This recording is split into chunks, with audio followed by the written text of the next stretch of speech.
How to recover Gotyme bank account without a phone number.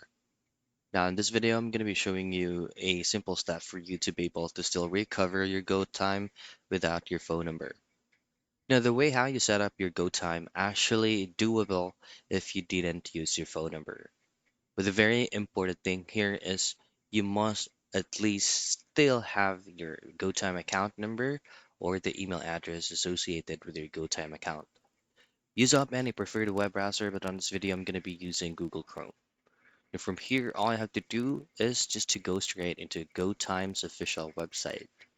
Now, once you're here, just simply scroll all the way down to the bottom part of this page, and then just choose on Contact Us. Now, from Contact Us, you will be redirected into GoTime's Help Center, and then you just need to fill out this form here, and then change the general inquiry into account opening. Now input your name, your email address, and then simply attach any screenshots that you have, especially your account number, and hit on submit.